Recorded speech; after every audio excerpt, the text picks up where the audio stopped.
Morning, नमस्कार, सत श्री अकाल, आदाब। आप सबको हैप्पी मॉर्निंग। मैं डॉक्टर संदीप जोत, मेरे साथ doctor S Ranjan on the platform of spiritual doctor for holistic health में आपका स्वागत करते हैं। हर संडे हम आपके लिए एक मेडिकल डॉक्टर, एक एक्सपर्ट, साइंटिफिक एक्सपर्ट को लेकर आते हैं जो होलिस्टिक हेल्थ पर, स्पिरिचुअल साइंस पर हमें एजुकेट करें, हमारा अवेयरनेस बढ़ाएं। तो आज जो है टॉपिक का नाम बहुत ही एक्साइटिंग है और बहुत ही डिफरेंट है, रीपेरेंटिंग योरसेल्फ। अपने आप की रीपेरेंटिंग कैसे की जाए। जैसे कि हमने साइकोलॉजी में पढ़ा है, सिगमंड फ्रॉइड ने बोला है, कार्ल रॉजर ने बोला है कि हमारे जो इनिशियल फेजेस होते हैं लाइफ के, जो बचपन के होते हैं, उसका हमारी जो लेटर लाइफ होता है उस पर बहुत ज्यादा रेमिफिकेशंस होती है, बहुत ज्यादा उसका असर होता है। साइकोलॉजी बोलती है जो हमारी पर्सनैलिटी है, नियर अबाउट 80% पर्सनैलिटी हमारी 5 साल की उम्र तक बन जाती है। रिमेनिंग 20% ऑफ पर्सनैलिटी जो होती है वो बाद में बनती है। और पर्सनैलिटी जो कंस्ट्रक्ट है वो रिलेटिवली कांस्टेंट है। हमारे एटीट्यूड चेंज होते हैं, हमारे बिहेवियर चेंज होते हैं, हमारे हैबिट्स चेंज होते हैं, लेकिन पर्सनैलिटी जो ओवरऑल स्ट्रक्चर है उसमें बहुत कम चेंजेस आते हैं। तो उसी के ऊपर हम अपने को रीपेरेंटिंग कैसे कर सकते हैं, उसके लिए हमारे साथ डॉक्टर लीना भावरे जुड़े हुए हैं आज, जिनको हम आपसे इंट्रोड्यूस करेंगे 11:11 पे, जो हमारा एक डिवाइन टाइम है, 11:11। हम सभी का हर दिन, हर स्पिरिचुअल इंडेवर, स्पिरिचुअल साधना तो अपने आप को इम्प्रूवमेंट करने की होती ही है। मैं मॉर्निंग में बी ए मास्टर सीरीज एक रन कर रहा हूं, तो उसमें भी फीलिंग के बारे में, मास्टरी ऑफ फीलिंग टॉपिक में मैं बात कर रहा था। हम अपने पेरेंट स्वयं बन जाएं। जो भी हमारी पेरेंटिंग हुई जब हम चाइल्ड के रूप में थे, now it's our life choice, it's our conscious choice that how we nurture ourselves, exactly. How we pamper ourselves. It's a choice basically. हम चूज कर सकते हैं, मेरे पिताजी ने मेरे बचपन में ऐसा क्यों नहीं किया, मेरे को ऐसा क्यों नहीं दिया, मेरे को ऐसा क्यों नहीं बोला गया, मेरे को ऐसा इस तरह से मेरे को मार क्यों पड़ी। एक ऐसा चाइल्डहुड है जो आपको बाद में पेन देता है, और उसके लिए आप एक कहानियां बना लेते हो, एक स्टोरीज बना लेते हो। वही अगर चाइल्डहुड हो, उसको हम रिकंस्ट्रक्ट कर लें that yes, that phase was must. अगर वो फेज नहीं होता, ऐसा नहीं होता, तो आज जो मैं हूं वो नहीं होता। तो एग्जैक्टली डॉक्टर रंजन, जैसा आपने कहा, हम अगर खुद के ही पेरेंट बन जाए, खुद को हम नर्चर करें और अपने बचपन को दोबारा से उसको रिकंस्ट्रक्ट करें, रीपेरेंटिंग करें, तो it's a wonderful wonderful thing. I am really not aware doctor Leena किस डायरेक्शन में अपनी बात करेंगी, लेकिन जो मेरा पर्सनल एक्सपीरियंस है, मैं एक एग्जांपल शेयर करना चाहूंगा डॉक्टर सौरभ। जरूर जरूर। तो दोस्तों के साथ में, क्योंकि आज टॉपिक ऐसा है तो मेरे को लगा वो एग्जांपल शेयर करनी चाहिए, और कैसे एक इंसिडेंट ने, कैसे एक रीपेरेंटिंग ने मेरा जो है, मेरा पर्सपेक्टिव है, लाइफ की डायरेक्शन है, चेंज की। तो आई एम एल्डर सन, और मेरा जो छोटा भाई है, यूजुअली जो छोटे बच्चे होते हैं पेरेंट्स के एकदम लाडले होते हैं, वो उन्हीं को बोलते हैं, अरे तुम तो छोटे हो यार, अरे तुम बड़े हो, छोड़ दो ना, ऐसा क्या है, अरे तुम बड़े हो, तुम समझदार हो। तो मेरे को कभी कभी ऐसा लगता है यार, मैं इनका असली बच्चा हूं भी कि नहीं हूँ। कभी कभी ऐसा होता है ना, फीलिंग आती है कई बार ऐसा, मेरे को आई एम वेरी श्योर, मतलब जो बच्चे एल्डर होंगे घर में, सबसे बड़े होंगे, वो मेरे से इत्तेफाक रखेंगे, उन्होंने सेम एक्सपीरियंस किया होगा, क्योंकि मैं बहुत सारे लोगों से ऐसी अपनी वर्कशॉप में बात करता रहता हूँ, तो उनका भी सेम एक्सपीरियंस बहुत सारे लोगों का रहता है। तो मेरे को लगता था यार, ये इससे ज्यादा प्यार करते हैं, मुझसे तो प्यार करते नहीं है, वो उसी के मम्मी पापा हैं, मेरे को तो वो कुछ बोलते भी नहीं है, उसको सलाह भी देते हैं, उसको पढ़ाते भी हैं। तो मैंने ऐसे ऐसे करके अपने जो सारे जो प्रूफ जोड़ जोड़ के कहानी बना ली थी। अभी अपने माँ बाप से एकदम दूर, जिसको बोलते हैं अवे जाने का, साइकोलॉजिकली, इमोशनली, फिजिकली, ऐसा हो गया। When I was in medical college, मेरा ऐसा हाल था, मैं महीने में एक बार जाता था, वो भी कपड़े धुलाने के लिए घर पे। पटियाला मेडिकल कॉलेज में थे, और वापस बस अगले दिन वापस आ जाना। लेकिन मैंने भी ऐसे एक रीपेरेंटिंग की एक ऐसी वर्कशॉप लगाई, जहाँ पे एहसास हुआ जो पेरेंट्स होते हैं वो अपने बच्चों के लिए जो कर सकते हैं मैक्सिमम करते हैं। उनका एक ही रिस्पॉन्सिबिलिटी है कि बच्चे जिंदा रहें, दैट्स ऑल। जो बाकी सब कुछ मिलता है वो बोनस होता है। जब मुझे ये एहसास हुआ, तो मैं अपनी मदर के पास गया, उनको एक्सेप्ट किया, मैं आपको ऐसा सोच रहा था, ऐसा समझ रहा था, मैं बात इसलिए नहीं करता था। बोली मैंने तो हमने कभी ऐसा सोचा नहीं है, हम तो तुमसे इसलिए बात नहीं करते, तुम समझदार हो, बड़े हो, खुद डिसीजन ले लोगे, तुम इंटेलिजेंट हो, खुद पढ़ लोगे। छोटे को बोलना पड़ता था इसलिए, और मैं सोचता मुझे तो पढ़ाते नहीं है वो। तो ऐसे बहुत सारे ऐसे कंस्ट्रक्ट होते हैं जो बना लेते हैं, और कैसे हम बड़े होकर उनको रियलिटी के अंदर जीना शुरू कर देते हैं, जो बाद में वही रिफ्लेक्शन हमारे डिफरेंट डिफरेंट जो रिलेशनशिप होती है उसमें आती है। और इस रिलेशनशिप को अपने जो आ, ये रीपेरेंटिंग के जरिए हम उसको रिवर्स कर सकते हैं। Doctor Ranjan. Doctor Leena Bhamre ma'am से मैं 2 बार मिला हुआ हूँ, पुणे में और ऋषिकेश में। हर साल ऋषिकेश में एक मेगा इवेंट होता है, महायोग ध्यान कुंभ। 2 साल पहले उस प्रोग्राम में लीना मैम का फॉरगिवनेस के ऊपर सेशन था, जिसे मैंने अटेंड किया था और एंजॉय किया था। सुपर। उससे पहले पुणे में मैं उनसे मिल चुका हूँ। Leena ma'am is from Pune, a BMS doctor, practicing multiple modalities of spiritual psychotherapy and energy medicine। कई सारी विधाओं की जानकारी रखते हुए फिर क्लाइंट्स को, पेशेंट्स को as per the need she offers clinical help. Very charming personality, the most important thing. जितना मैंने उनको देखा है या उनसे बात किया है, she is very charming personality. And जिस कुछ लोगों का ऑरा ऐसा होता है, आप ऑरा के अंदर you feel like transforming yourself. तो आज का सेशन है वो भी ऐसा ही होने वाला है। And it's 11:11 without any wait. I want to introduce doctor Leena Bhamre.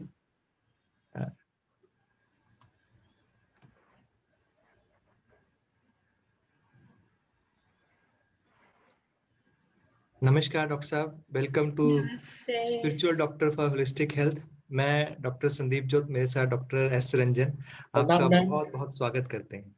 नमस्ते नमस्ते संदीप जी और सौरभ जी, आपको बहुत बहुत धन्यवाद। ये जो आपने ज्ञान का यज्ञ रचा है, इसको ऐसे भी बोल सकते हैं कि हर वीक इतनी डेडिकेशन से डॉक्टर्स को स्पिरिचुअलिटी के टॉक के लिए तैयार करना, लाना, और डॉक्टर्स के लिए और सभी लोगों के लिए ये विजडम शेयर करने का प्लेटफॉर्म तैयार करना, ये बहुत आसान काम नहीं है। और आप दोनों भी इतना बेहतरीन काम कर रहे हैं, उसके लिए तहे दिल से आपको शुभेच्छाएं और आपका धन्यवाद। शुक्रिया शुक्रिया। तो डॉक्टर लीना, हम जो टॉपिक है उसके ऊपर तो बाद में जाएंगे, लेकिन मेरा एक क्वेश्चन पर्सनली हमेशा रहता है, ये जर्नी कैसे स्टार्ट हुई? क्योंकि जो डॉक्टर्स होते हैं वो हमेशा मेडिसिन्स, डिजीज, ट्रीटमेंट उसके अंदर होते हैं, लेकिन ये जो वर्कशॉप्स हैं, एनर्जी हीलिंग है, उसके अंदर ये शुरुआत कैसे हुई? शुरुआत तो आयुर्वेदा का डिवाइन प्लान के अनुसार एडमिशन हुआ। आयुर्वेदा की डिग्री लेने के बाद भी जो एंशिएंट विजडम है, तो चैनलाइज एनर्जी उस तरह हो ही रही थी, उस तरफ हो रही थी। लेकिन फिर माइंड का जो रोल होता है अपनी ह्यूमन लाइफ में, उसकी डे बाय डे दिलचस्पी बढ़ते गई। फिर होम्योपैथी एक ऐसी विधि है कि जिसमें माइंड का बहुत ज्यादा विचार किया जाता है, तो वो उसके बारे में पढ़ना हुआ, थोड़ा रिसर्च करना हुआ, प्रैक्टिस करना हुआ। उसके बाद फिर माइंड के अवेलेबल जो भी मोडालिटीज, हीलिंग मोडालिटीज थी, उनका अभ्यास करना हुआ, उनके कोर्सेज करने हुए। और इतना सारा ज्ञान लेने के बाद फिर क्यों न माइंड की हेल्प के द्वारा ही लोगों को उनके अंदर छिपी जो अनलिमिटेड पोटेंशियल है उसका अनुभव दिया जाए, और उनको खुद अपने ही हीलर बनने के लिए क्यों न गाइड किया जाए। ये सोच के साथ फिर ये स्पिरिचुअल जर्नी, फिर ये आध्यात्मिक यात्रा, उसने जोर पकड़ लिया। और अभी लास्ट 10 years से I am totally into the spiritual processes, workshop, seminars, और अनोखे लोगों से मिलना हो रहा है आप सब जैसे, और ये जर्नी शुरू है। ग्रेट ग्रेट ग्रेट, आपको इस जर्नी के ऊपर बहुत सारी शुभकामनाएं। तो अभी हम जो अपना टॉपिक है आज का, हमारा जो है आज के, इसके बारे में हम डेप्थ में जानना चाहते हैं और हमारे जो साथी हैं वो भी जानना चाहते हैं, रीपेरेंटिंग योरसेल्फ। Yes yes.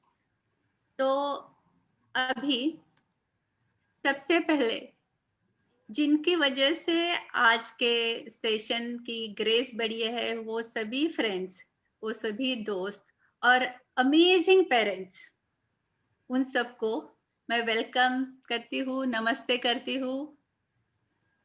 मैं पेरेंट्स सभी को इसलिए बोल रही हूँ, आई नो पर्पसली, क्योंकि एज ग्रुप सभी एज ग्रुप के हैं, और नॉट नेसेसरीली कुछ अटेंडीज ऐसे हैं कि वो फिजिकली पेरेंट्स नहीं है अभी तक, लेकिन उनको भी मैं पेरेंट्स बोल रही हूँ, क्योंकि मेरे पेरेंट के डेफिनेशन थोड़ी अलग है।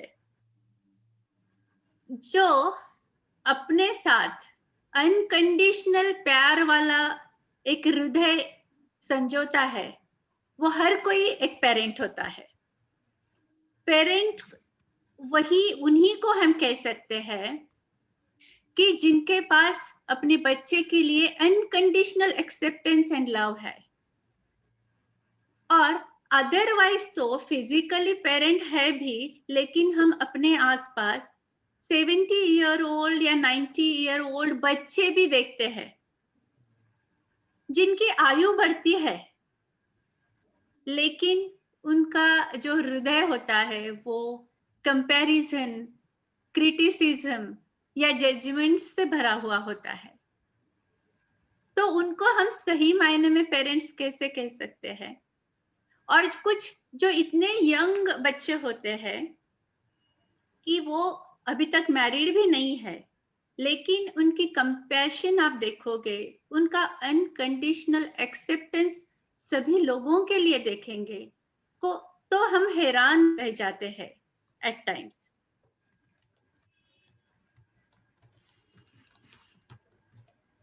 मैम आपकी आवाज चली गई। हेलो हेलो, यस यस, वापस आ गई। Okay okay.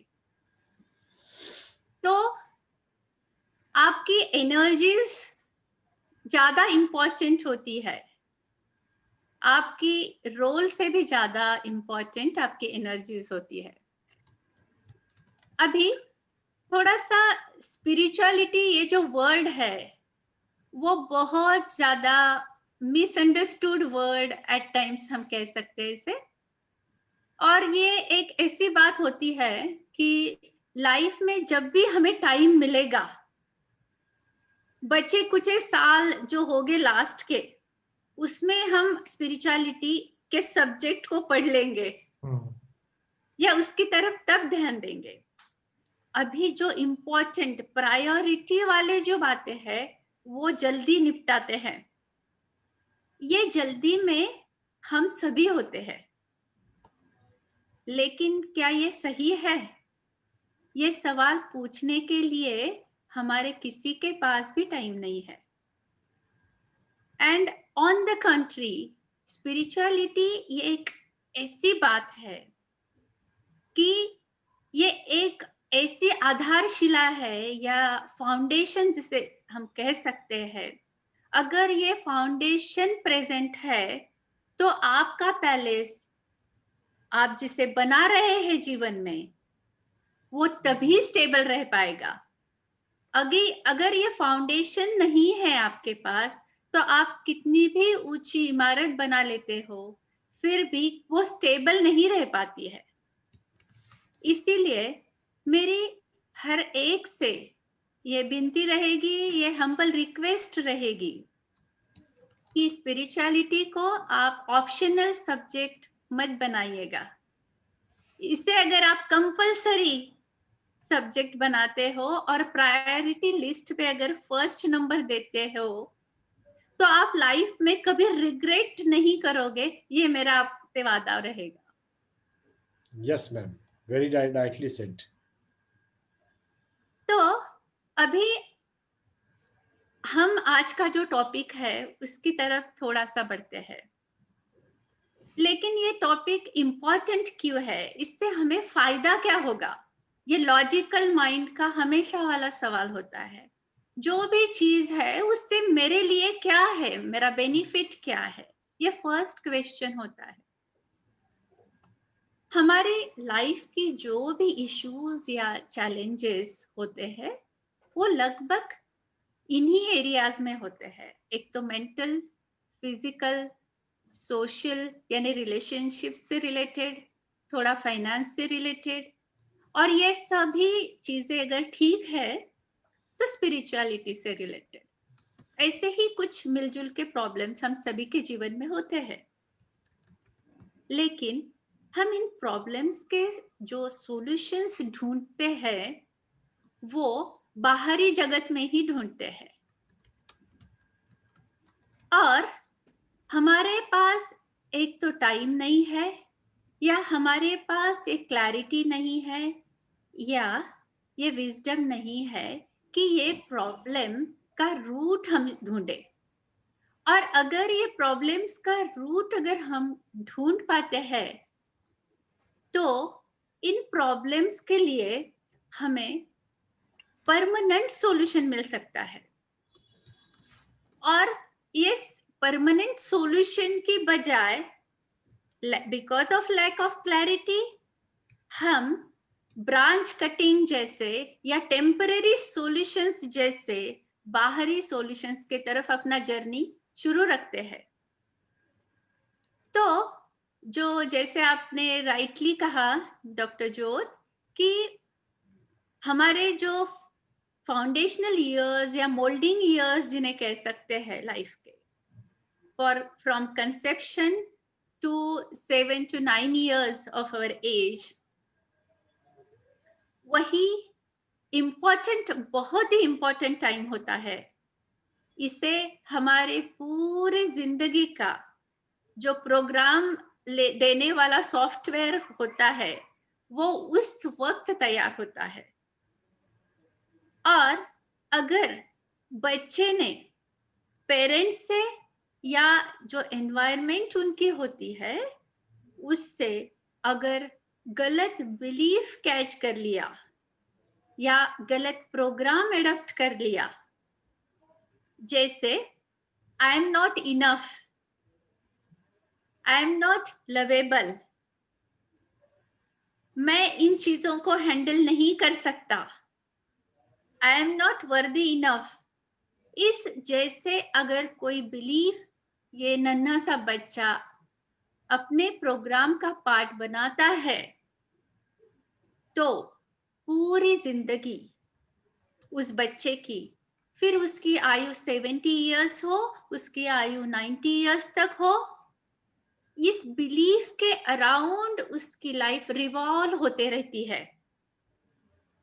फॉर एग्जाम्पल, अगर बच्चे का बिलीफ है कि मैं परिपूर्ण नहीं हूं या आई एम नॉट इनफ, ये अगर बिलीफ बन गया है तो ये अंदर की अपरिपूर्णता जो है वो, या एम्प्टीनेस जिसे हम कह सकते हैं, इनकम्प्लीशंस है, उसे कंप्लीट करने के लिए ये बच्चा पूरी जिंदगी फिर प्यार के पीछे भागेगा, डिग्रीज के पीछे भागेगा, पैसे के पीछे भागेगा एंड व्हाट नॉट।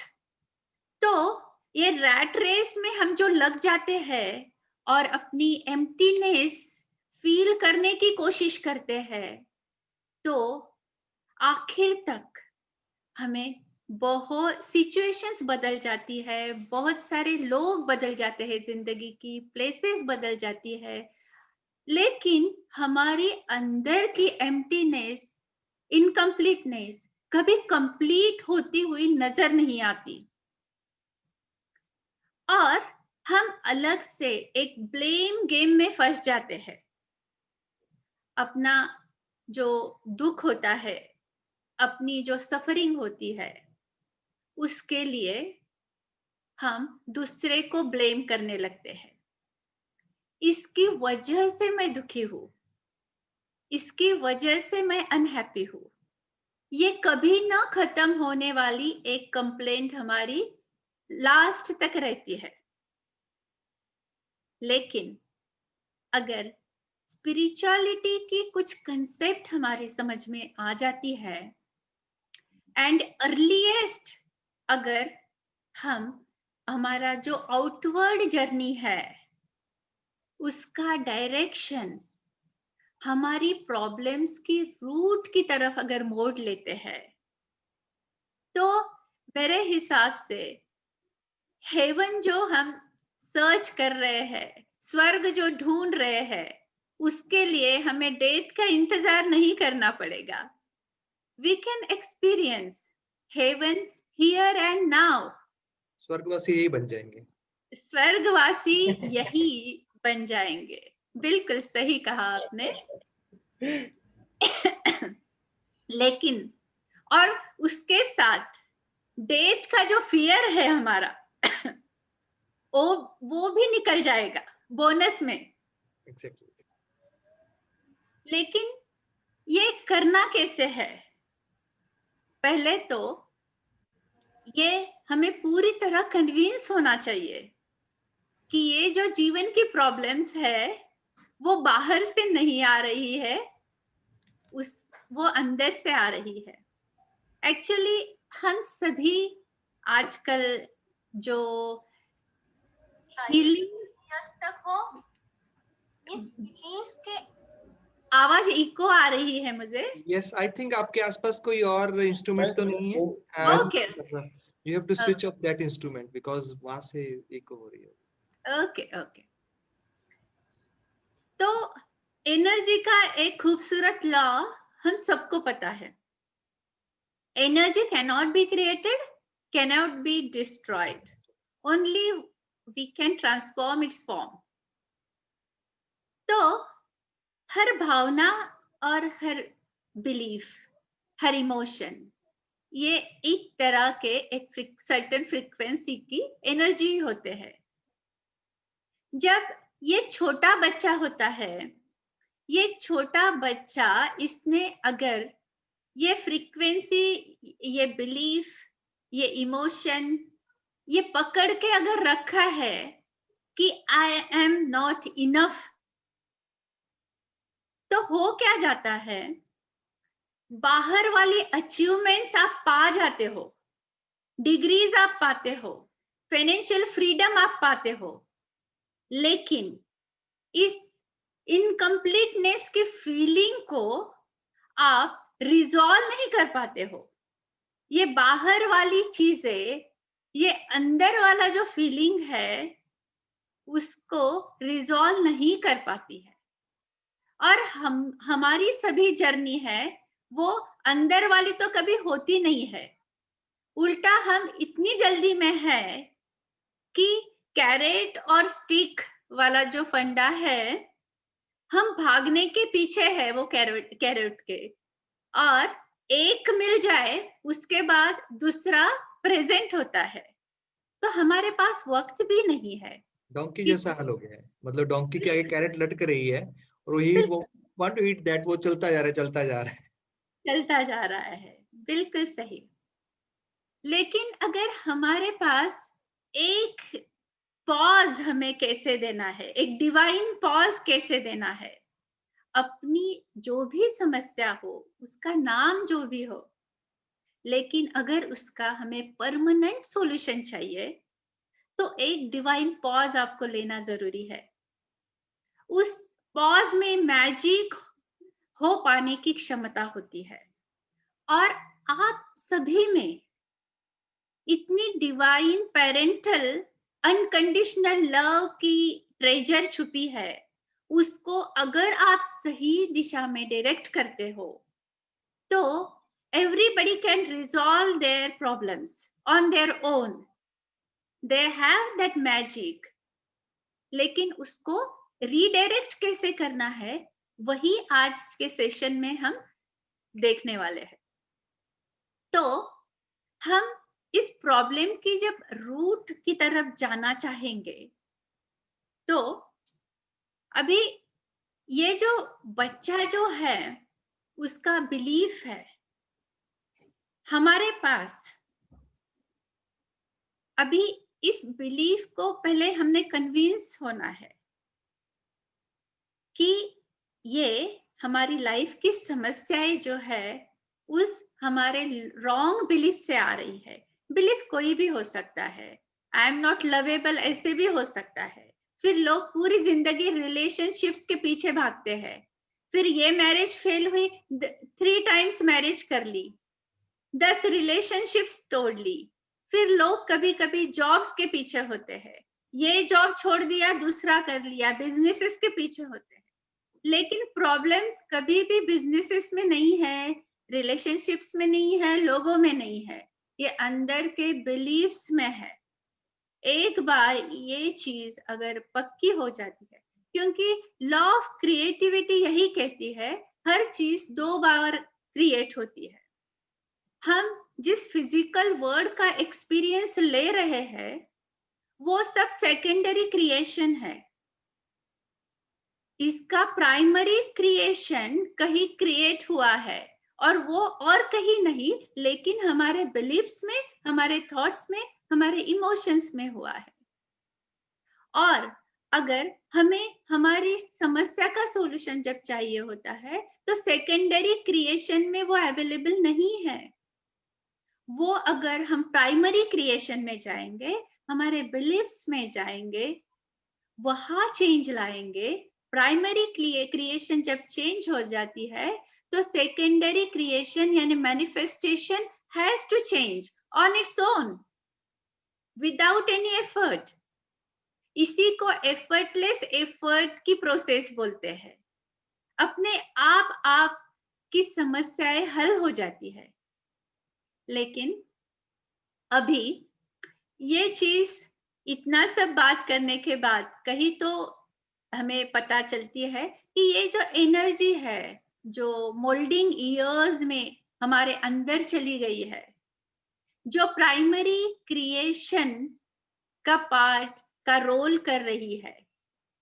अगर एक एग्जाम्पल ऐसे देखते हैं हम कि हमारा बच्चा जब नाराज होके रोते रोते बाहर से घर में आता है, तो हम पेरेंट की भूमिका में होते हैं। एक मदर या फादर, बच्चे ने अगर कह दिया कि नहीं मैं कभी जीत नहीं सकता हूं और वो रोने लग गया, तो हम करते क्या है? हम बच्चे को पास में लेते हैं, उसको हग करते हैं और एक सिंपल पूछते हैं कि बच्चा ये आपने क्यों सोचा ऐसे, क्या हुआ, आप क्यों ऐसे सोच रहे हो और जिसकी वजह से रो भी रहे हो? फिर बच्चा कुछ रीजंस बोलता है, मैं ऐसे हार गया, मैं ऐसे हो गया, किसी ने मुझे ऐसे बोल दिया, वैसे बोल दिया। लेकिन फिर हम बच्चे से बात करते हैं, बहुत प्यार से बात करते हैं, उसको फैक्ट समझाते हैं। ये जो हार है आपकी, वो परमानेंट हार नहीं है और आप जीतने की क्षमता रखते हो। ये कॉन्फिडेंस हम बच्चे में डालते हो। इसे अनकंडीशनल प्यार जो है उसे देते हैं। एट टाइम्स तो हमारे वर्ड्स की भी जरूरत नहीं होती है, एक अनकंडीशनल हग भी वो बच्चे के लिए बहुत बड़ा काम कर जाता है। लेकिन हमारे अंदर से एक ऐसा ही बच्चा बहुत सालों से तड़प रहा है और रो रहा है, जिसके तरफ देखने के लिए हमारे पास वक्त नहीं है, क्लैरिटी नहीं है, कन्विक्शन नहीं है। ये आज के सेशन का मकसद यही है कि आपके अंदर जो छोटा बच्चा है, आप तो बाहर के रोल में, फिजिकल फॉर्म में हम सभी अच्छे बच्चे हैं और हम सभी अपना अनकंडीशनल प्यार देने का हाईएस्ट एफर्ट करते हैं। हम सभी के लिए अच्छे पेरेंट बनने की कोशिश करते हैं, लेकिन क्या आप अपने आप के लिए एक अच्छा पेरेंट है? ये सवाल हम सबको पूछना है अपने आप से। क्या अपने आप को आपने कभी क्रिटिसाइज नहीं किया है? आपने आपने कभी कंपेयर नहीं किया है? अपने आप को आपने कभी जज नहीं किया है? अनफॉर्चुनेटली हमारे सेल्फ टॉक्स जो होते हैं, ये रिकॉर्ड करके अगर सुनने की सुविधा हमें मिल जाए, तो मेरे क्वेश्चन का आपको सही जवाब मिलेगा। हम जितने अच्छे पेरेंट्स बाहर बनने की कोशिश कर भी रहे हैं, लेकिन अंदर के बच्चे के लिए हम वर्स्ट पेरेंट है। और स्पिरिचुअलिटी आपको वही मैसेज देती है कि ये आपका अनकंडीशनल प्यार और एक्सेप्टेंस जो है, वो अपने अंदर के बच्चे के लिए आप देना शुरू करो और मैजिक होगी आपकी लाइफ में। मैजिक क्यों होगी? क्योंकि अभी हम डिवाइडेड है। ये हमारा ही बिलीफ सिस्टम जो कि रॉन्ग है एट टाइम्स, वो हमारा ही पार्ट है। इसे बोलने के लिए हम अलग अलग शब्दों का उपयोग कर सकते हैं, जैसे माइंड, कोई बोलेगा इमोशनल माइंड, या और अलग लेबल्स भी अवेलेबल है।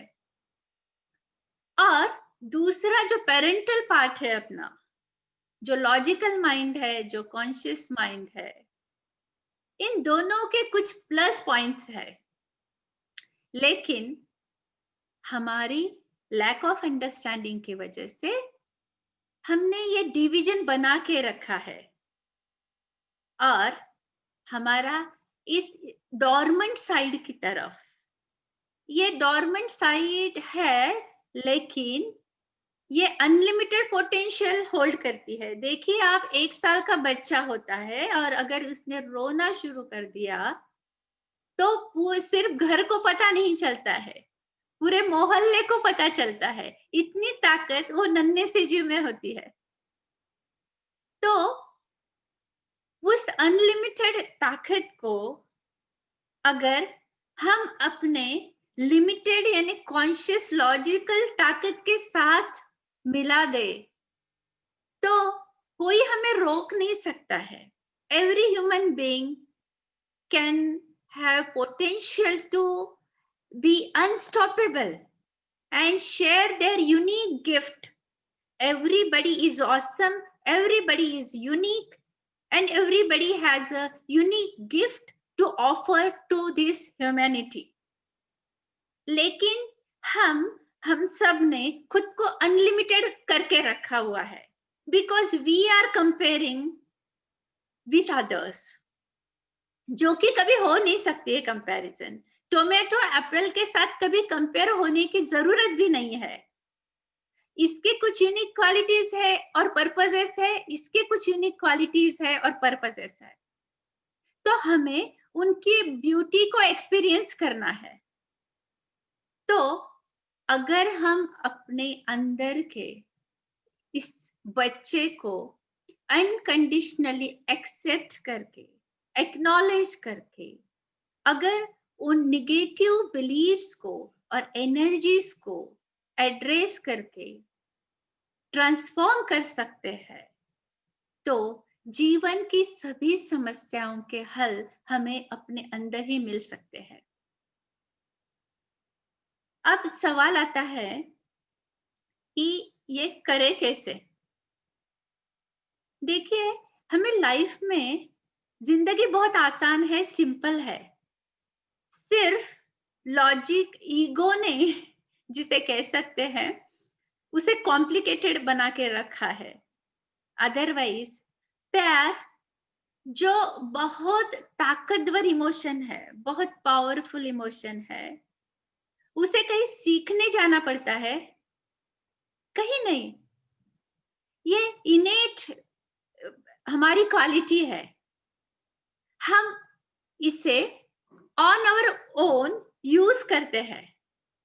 सिर्फ हमने अपने आप को अपने आप के इर्द गिर्द वॉल बना के रखे हुए हैं, क्योंकि ये जो छोटा बच्चा है इन मोल्डिंग ईयर्स में कुछ हर्ट से गुजरा हुआ है, और ये हर्ट और पेन और सफरिंग है, ये इतने डीप है उस बच्चे के कि अभी ये बच्चा कुछ कोपिंग मैकेनिज्म डेवलप कर लेता है, और वो कोपिंग मैकेनिज्म उसका कुछ भी हो सकता है। फॉर एग्जाम्पल एंगर हो सकता है, या प्रोक्रास्टिनेशन हो सकता है, या और कुछ निगेटिविटी हो सकती है। लेकिन इस बच्चे को पता है अगर मैं ओपन हो जाऊं, खुद को एक्सपोज कर दूं, तो कोई भी मेरे कांटेक्ट में आकर फिर से मुझे हर्ट कर सकता है।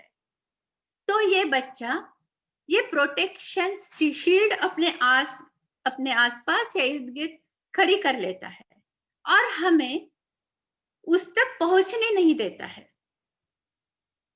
और फिर उसी वजह से हम अपनी सभी पॉसिबिलिटीज को लिमिट कर लेते हैं। लेकिन इस बच्चे को अगर हमारे ही द्वारा ऐसे मैसेज दिया जाए कि there is no need to fear, you are awesome, you have unlimited potential, and सबसे important, आप अकेले नहीं हो, आप neglected नहीं हो, I am there with you। देखो, आप इमेजिन करो एक बच्चे को अगर पेरेंट्स का अनकंडीशनल सपोर्ट जब मिलता है, तब उसकी जो खुशियां होती है वो बहुत आप शब्दों में बोल नहीं सकते हैं।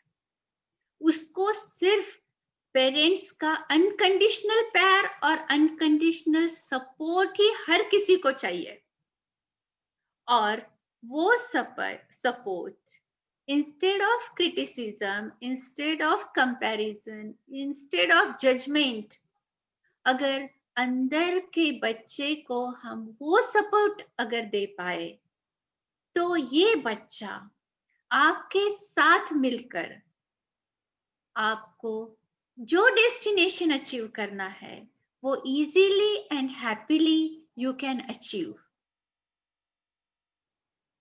अभी ये जो बहुत सारी मोडालिटीज हम स्टडी करते हैं, या बहुत सारे वेज होते हैं समस्या, जो हेल्थ इश्यूज है, रिलेशनशिप्स इश्यूज है, और एनी इशू को रिजॉल्व करने के, तो चॉइस हमारा ही होता है हमेशा। वो बिलीफ के आसपास रिवॉल्व होते रहे, या वो बिलीफ का सहारा लेके अपने प्रॉब्लम्स को हम रिजॉल्व कर सके। देखिए, चैलेंजेस जो लाइफ की है, या रेड फ्लैग दिखाने वाली जो इमोशंस है हमारी, वो और कुछ नहीं है। वो यूनिवर्स की कहे, नेचर की कहे, भगवान की कहे, एग्जिस्टेंस की कहे, अपने तरफ मुड़ने के लिए इशारे हैं। इनका सहारा लीजिए और अंदर मुड़िए, जहां अनलिमिटेड आपका ट्रेजर जो है, अनलिमिटेड पावर का खजाना जो है आपको बुला रहा है अंदर, उसी का वो मैसेज है। लेकिन हम because of lack of clarity और because of lack of wisdom and understanding कह सकते हैं, हम वो मैसेज वो इमोशन से न लेते हैं, न चैलेंज से लेते हैं, न इश्यू से लेते हैं, हम उसी में ट्रैप होके बाहर ही रह जाते हैं। और वही स्पिरिचुअलिटी आपको हेल्प करती है। इसीलिए मैंने कहा कि स्पिरिचुअलिटी को आप ऑप्शनल मत रखिए। This is my humble request to you all. इसको कंपलसरी सब्जेक्ट बनाइए। और होगा क्या, इस रेड फ्लैग इमोशन से अगर एक पॉज लेके आप अपने आप से, आपके अंदर के जो बच्चा रोता हुआ वहां खड़ा है, उसको जाकर आप एड्रेस करते हो, उससे पूछते हो कि आप रो क्यों रहे हो, किस लिए रो रहे हो, तो वो उसकी मान्यता या बिलीफ जो है वो आपके साथ शेयर करता है। मुझे लगता है कोई मुझे प्यार नहीं करता, मुझे लगता है कि मैं बहुत कम हूं, मुझे लगता है मेरे पास अच्छी डिग्री नहीं है, मेरे पास फाइनेंशियल फ्रीडम नहीं है, मेरा रंग रूप अच्छा नहीं है। ये सब उसके बहाने होते हैं। और अगर आप उससे बात करके उसे अगर ये समझा पाते हो कि you are awesome, you are unique, you are having unlimited potential within you, ये बाहर का रंग रूप, बाहर का जो एजुकेशन, बाहर का मटेरियलिज्म जो भी है, ये बोनसेस है, ये बोनसेस है, ये बोनसेस है भी आपके पास, नहीं भी है, फिर भी आप में कुछ भी कमी नहीं है। Yes, you are perfect the way you are. आप यूनिवर्स की एक अप्रतिम, एक बेहतरीन कलाकृति हो। और यूनिवर्स या नेचर कुछ खराब चीज क्रिएट कर ही नहीं सकती है, सिर्फ उसका पर्पस अलग होता है। टमाटर एक टमाटर के पर्पस के लिए है, एप्पल एप्पल के पर्पस के लिए है। हम अगर अपना पर्पस छोड़ के किसी और के पर्पस के पीछे भागने लगेंगे तो हम कभी खुश नहीं हो पाएंगे। सिर्फ कुछ चंद मोमेंट्स रुककर अपने आप से बात करने की जरूरत होती है। इस बच्चे को, रोते हुए बच्चे को अवॉइड करना चाहता है आपका लॉजिकल माइंड, लेकिन अवॉइड मत करिए, उसे एड्रेस करिए, उसके पास बैठिए। कभी कभी तो आपको उससे बात करने की भी जरूरत नहीं पड़ेगी। आपका एक पॉज और आपका एक अनकंडीशनल हग ही उस बच्चे के लिए बहुत बड़ा गिफ्ट होता है। और ये बच्चे की जो अनडिजायर्ड बिलीफ सिस्टम है जो आपको प्रॉब्लम दे रही है, वो धीरे धीरे रिजॉल्व होने लगती है। तो हमारा सबसे इम्पोर्टेंट, मैं ये मोडालिटी चूज करने के पीछे ये मेरा पर्पस था कि हम इसे आसानी से रिलेट कर सकते हैं। बाकी चीजें हमें थोड़ा दूर वाली लगती है, लेकिन in human form being parent and बच्चा और पेरेंट से हम इतना क्लोजली रिलेटेड होते हैं कि हम आसानी से इसे अडॉप्ट कर सकते हैं। तो अभी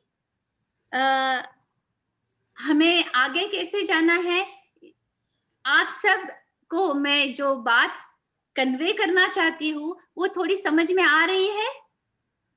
डॉक्टर संदीप, डॉक्टर सबसे बड़ी बात तो ये है, fascinating optional subject, right, this is a compulsory subject, और जिसके एक क्वेश्चन के 2 नंबर है, बाकी को 1 नंबर है।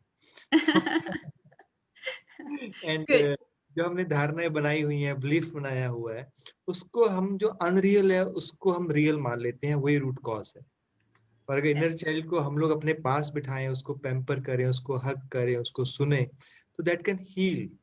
तो हमारी जो धारणा है उससे हम बाहर आ सकते हैं। इस परफेक्टली जितना मैं समझ पा रहा हूँ, और बीच में हमारे पास बहुत सारे मैसेज आ रहे हैं that everyone is very much into this session. They're getting lot of insights out of this session. Okay, thank you. Message मैं भी पढ़ पा रही हूँ। थैंक यू सभी को। आप मुझे जो पहुंचाना है आप सब तक वो पहुंच रहा है। अभी ये क्लैरिटी बढ़ जाती है अगर, तो हम आगे वाली प्रोसेस की तरफ जा सकते हैं। क्योंकि क्या है, इंटरनेट का और मीडिया का इतनी कृपा है हम पे कि हमारे पास परोसा हुआ तो सब है, everything is readily available to us, लेकिन सेटिस्फैक्शन या पेट कब भरने वाला है हमारा, न्यूट्रिशन कब मिलने वाला है हमें, जब हम खुद ये भोजन खाएंगे। In other words, information spirituality से लेकर बहुत सारी अवेलेबल है, लेकिन उसमें से अगर एक चीज भी, एक या दो चीजें भी हम अगर सही से हम एडॉप्ट कर सकते हैं, डाइजेस्ट कर सकते हैं, अपनी डेली लाइफ में इंप्लीमेंट कर सकते हैं, तो I guarantee you, your life will be transformed immensely. Definitely आपकी लाइफ पूरी तरह ट्रांसफॉर्म हो सकती है। बहुत ज्यादा चीजें नहीं चाहिए हमें, एक चीज लेकिन टू द डेप्थ हमने इम्प्लीमेंट करनी चाहिए। तो अभी हम आगे ये देखेंगे और हल्का सा एक उसका सेशन भी करेंगे। ये मोडालिटी ऐसी है कि ये मोडालिटी के लिए हर वक्त आपको किसी बाहर वाले पे डिपेंड नहीं रहना है। ये इंटरनल चीज है और ये आपका अपने आप से वादा है। तो ये चीज आपको इंडिपेंडेंट करती है, ये चीज आपको इंडिपेंडेंट बनाती है, और ये चीज बहुत पर्सनल है। इसके लिए आपको बाहर आपका कहीं भी कोर इमोशंस या आपकी पर्सनल बातें शेयर करने की भी जरूरत नहीं है। This is a beauty and grace of this modality. लेकिन उसके लिए जैसे सिर्फ थाली होकर फायदा नहीं है, थाली को खाना भी पड़ेगा हमें, तभी न्यूट्रिशन मिलेगा। ऐसे ही आपको इस मोडालिटी को डे टू डे प्रैक्टिस का पार्ट बनाना होगा। जो जिंदगी हमारी मटेरियल या फिजिकल है, आफ्टर डेथ ये यही रह जाने वाली है। हम उसके लिए 24/7 into the years we are living इतना कंट्रीब्यूशन और डेडिकेटेड है, लेकिन जो परमानेंट शांति है अंदर वाली, जो हमारे साथ हमेशा रहने वाली है, उसके लिए 10 मिनट भी हमारे पास नहीं है। इतनी कॉन्ट्राडिक्शन हमारी लाइफ में है, इसको हमें ब्रेक करना होगा। जब हम ये कन्फ्लिक्ट अगर ब्रेक करेंगे, ये बच्चे और पेरेंट का जब हम रीयूनियन करेंगे, तब जो स्ट्रेस है हमारी प्रैक्टिकल लाइफ का, जिसे हम नाम देते हैं स्ट्रेस का, this is nothing but conflict between the child and the parent. और जैसे ये अलाइनमेंट आने लगती है, ये रीयूनियन होने लगता है, stress on its own resolve होने लगता है, डिसॉल्व होने लगता है। एंड स्ट्रेस से इसके फायदे बहुत सारे हैं। जो लाइफस्टाइल डिसीजेस हम जिसको बोलते हैं, डायबिटीज बोल लो, हाइपरटेंशन बोल लो, एनीथिंग यू नेम इट, इसका कारण majority all doctors are saying that is stress. हम स्ट्रेस दूर करने के लिए क्या कर रहे हैं? अपने आप से पूछे। और बाहर जितना कर रहे हैं, बाहर वाली चीजें आपकी अंदर की एम्प्टीनेस कैसे फील करेगी? बाहर जिसे आप सॉल्यूशन करके भी देख रहे हैं, वो सॉल्यूशंस नहीं है, बल्कि वो टेम्पररी डिस्ट्रैक्शंस है, जिसको हम बोलेंगे कि पार्टी करते हैं, नशे करते हैं, या आप अचीवमेंट भी बोल लो।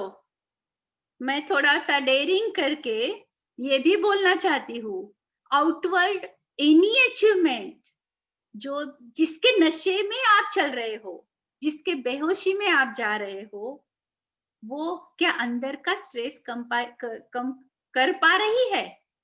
10 साल पहले आपका स्ट्रेस लेवल देखिए और आपके अचीवमेंट्स देखिए। आज आपकी अचीवमेंट निश्चित ही ज्यादा होंगी सभी मटेरियल प्लेन्स पे, लेकिन क्या आपका स्ट्रेस कम हुआ है? ये क्वेश्चन तो आप अपने आप से ही करेंगे और आंसर भी आप ही देंगे। वो आंसर ही आपको बोल देगा कि आपका ध्यान कहाँ ज्यादा है। और ये जो स्ट्रेस बढ़ रहा है, अंदर का कंफ्लिक्ट बढ़ रहा है, यही different kind of physical illnesses ला रहा है, different kind of relationship problems ला रहा है, different kind of spiritual and financial problems भी ला रहा है, and top of it mental problems, depression जैसी स्थिति तो है ही। तो इन सब चीजों के लिए ये जो हम फ्रेंड्स के साथ पार्टियां करते हैं, अल्कोहल, शॉपिंग, बाहर घूमना, ट्रिप्स करना, ये सब बातें हमें टेम्पररी सॉल्यूशन देती है, हमें डिस्ट्रैक्ट करती है कोर इशू से। लेकिन आपको एक और रिक्वेस्ट है मेरी कि ये अगर आपका प्राइमरी एम अगर नहीं बनता है अपने आप की बच्चे के पास जाना, तो ये क्राई, ये बच्चा पहले जेंटल रिमाइंडर देता है आपको, आप तब भी ध्यान नहीं देते हैं, फिर उसका रोना शुरू होता है, वो हल्के आवाज में रोता है, तब भी आपका ध्यान नहीं होता, फिर आवाज बढ़ती है, ऐसे ऐसे करके इस बच्चे से, इन अदर वर्ड्स नेचर से, इन अदर वर्ड यूनिवर्स से, इन अदर वर्ड भगवान से आपको जो मैसेज मिलना है, जो बुलावा आना है, वो हार्श एंड हार्श होते जाता है, and that is nothing but all your stress. So ये रेड फ्लैग को आप जितनी जल्दी पहचान सकते हो और उसका सहारा लेकर आप जितने जल्दी अपने अंदर जा सकते हो, जाइएगा, तो आपकी एनर्जीज, आपकी रिसोर्सेस और आपका टाइम सभी सेव हो सकता है। एंड वी नेवर नो किसके पास कितना टाइम है, कितने रिसोर्सेस है, और सही अगर आपको ओल्ड एज में ये रियलाइज भी हो चुका कि मैं गलत पाथ पे चला, लेकिन आपके पास टाइम नहीं है यू टर्न करने के लिए, आपके पास एनर्जी नहीं है यू टर्न करने के लिए, तो आपको समझ के भी ना समझी के जो हार्मफुल इफेक्ट्स है वो झेलने पड़ते हैं। इसीलिए आपको इनर चाइल्ड पेरेंटिंग आपका जितने जल्दी शुरू हो सकता है आप करिए। B with your own child with in. अभी सवाल आएगा, मेरी अब तक की जो बातें थी उसने कहीं ना कहीं किसी ना किसी शब्दों ने आपका ध्यान खींचा होगा, और आप तक जो मैसेज देना था, आपको जो बताना था कि आपकी प्रॉब्लम की जो रूट है आपके अंदर है, तो वो पहुंच चुका होगा, ऐसी आशा करती हूँ। फिर आगे का सवाल आता है कि ये करे कैसे? हमारी समझ में आ चुका कि हमने बहुत निग्लेक्ट किया है खुद को, अपने अंदर के बच्चे को। हमें पेरेंटिंग अभी करनी है। How to do it? अब मुझे बोलिए, वैसे तो मैं आपको उसके लिए गाइड कर सकती हूँ, लेकिन ये हमारी ह्यूमन हार्ट की इनेट क्वालिटी है, इसे सिखाया नहीं जा सकता है। मैं गाइड कर सकती हूँ आपको, लेकिन आप में ये अनकंडीशनल प्यार की ताकत पड़ी है, आपका वेट कर रही है, उसे आपको सिर्फ सही दिशा में यूज करना है। कैसे यूज करना है? ये तो राइट टाइम पे ऑटोमेटिकली यू यूज इट। उसका कुछ फॉर्मूला नहीं है। प्यार का कभी कोई फॉर्मूला होता है? आपको पता है कि नहीं, it is very natural process. और आर्टिफिशियल अगर प्यार होगा तो वो सही नहीं होगा।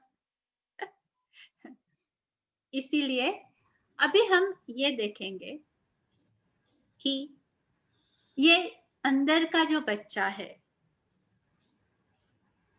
इस तक पहुंचना कैसे है, उसके साथ बात कैसे करनी है, इसके लिए थोड़ा सा गाइड करती हूँ मैं आपको। और उसके लिए कम्युनिकेशन, बीइंग इन कांटेक्ट कितना जरूरी होता है। 1 मिनट के लिए सभी आंखें बंद करते हैं। 1 मिनट के लिए सभी आंखें बंद करते हैं और अपने हार्ट में आपको वो व्यक्ति को इमेजिन करना है जिससे आप बहुत क्लोज समझते हो, बहुत प्यारा समझते हो। Let it be anybody. आपके पेरेंट्स हो सकते हैं, बच्चे हो सकते हैं, फ्रेंड्स हो सकते हैं, कोई भी हो सकता है। इमेज आ गई सामने, धीरे धीरे आंखें खोल सकते हो।